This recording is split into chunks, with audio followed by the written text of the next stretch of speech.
नमस्कार, स्वागत आहे आपले महाराष्ट्र माझा 24 न्यूज मध्ये।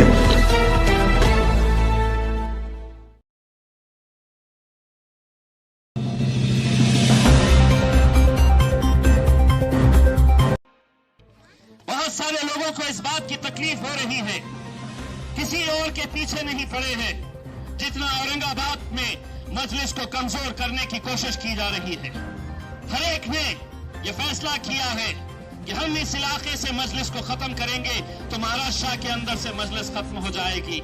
महाराष्ट्र के अंदर से क्या, मैं आपको यकीन दिलाता हूं, जिस मजलिस ने महाराष्ट्र में औरंगाबाद के इस इलाके के अंदर आप लोगों की दुआएं, आप लोगों की ताकत की वजह से हम लोगों ने पहले ही वक्त में 26 कॉर्पोरेटर्स चुनकर लेकर आए, एक आमदार चुनकर लेकर आए, आप लोगों की दुआओं की वजह से एक खासदार चुनकर लेके आए। पूरे महाराष्ट्र के अंदर अगर कोई एक मुस्लिम एमपी चुनकर आया है तो वो अल्हम्दुलिल्लाह आपका बेटा, आपका भाई, आपका दोस्त इम्तियाज जलील चुनकर आया है। और यही दुआएं अगर आप लोगों की हमारे साथ रही तो मैं आपको यकीन दिलाता हूं कि पूरे महाराष्ट्र के अंदर इंशाअल्लाह औरंगाबाद एक ऐसा शहर रहेगा जहां पर मजलिस इत्तेहादुल मुस्लिमीन का मेयर हम यहां पर बनाएंगे, यहां पर महापौर बनेगा तो मजलिस इत्तेहादुल मुस्लिमीन का बनेगा। इसके लिए हमें सिर्फ आप लोगों की दुआएं चाहिए। मुझे मालूम है कि बहुत सारे लोग आएंगे शर फैलाने के लिए, बहुत सारे लोगों ने ठेका लेके रखा है कि इस कौम को बांटने का काम करो, तकसीम करो इस कौम को ताकि दोबारा मजलिस यहाँ से चुनकर नहीं आएगी। लेकिन उन्हें क्या पता है कि न जाने ऐसी क्या बात है मजलिस इत्तेहादुल मुस्लिमीन और हमारे कायद बैरिस्टर असदुद्दीन अवैसी साहब के पास कि इलेक्शन का दिन आता है। वैसे तो उससे पहले कहीं पर भी रहते हैं, किसी को भी सुनते हैं, लेकिन चुनाव का दिन आता है तो खुद ब खुद हाथ पतंग के ऊपर चला जाता है। और ये करके दिखाया है, ये आप लोगों ने करके दिखाया है। इसी का नतीजा है कि जो कभी ख्वाब में भी सोचा नहीं जाता था, जो कभी सोच भी नहीं सकते थे कि औरंगाबाद जैसे इलाके से कभी एक एमपी चुनकर आ सकता है। यहाँ पर जो बुजुर्ग बैठे हैं उन्हें डॉक्टर रफीक ज़करिया साहब याद है, उन्हें अंतुले साहब याद है। इस शहर के अंदर किसने हराया था अंतुले साहब को, ज़करिया साहब को? तो गैरों ने नहीं हराया था, अपनों ने ही हराया था। लेकिन जिस वक्त ये एहसास हुआ कि अगर हम बढ़ जाएंगे तो हम खत्म हो जाएंगे, कौम एक ताकत बनकर जब खड़ी रही तो अल्हम्दुलिल्लाह हमने 30 सालों के बाद दोबारा यहाँ पर अपनी क़यादत जिंदा की है। और इंशाअल्लाह आगे भी आप लोगों की दुआएं रही तो हम करते रहेंगे।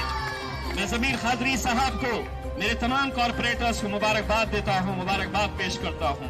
मुझे किसी ने आके कान में ये कहा कि ये प्रोग्राम खत्म होने के बाद हमारी माएँ और बहनें जो बैठी है वो मुझसे मिलना चाहती है।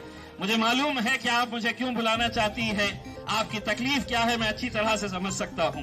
पानी के बारे में कहा गया है ज़मीर खादरी साहब ने कि इस इलाके के अंदर पानी की कितनी बड़ी समस्या थी, कितना बड़ा मसला था, लेकिन धीरे धीरे उसे खत्म किया गया है। लेकिन पूरी तरह से खत्म हुआ है ऐसी बात भी नहीं है। 1680 करोड़ रुपए की जो स्कीम औरंगाबाद के अंदर शुरू की गई है उसका काम बहुत तेजी से चल रहा है।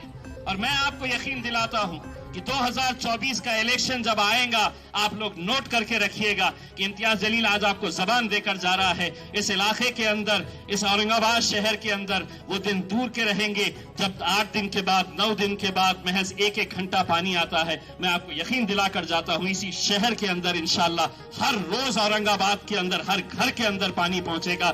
इसके लिए हम कोशिश कर रहे हैं और इंशाअल्लाह उसके अंदर हमें यकीनन कामयाबी मिलेंगी। इतने सालों तक आपने ये तकलीफ है, सही है, थोड़ा वक्त मुझे भी दीजिएगा।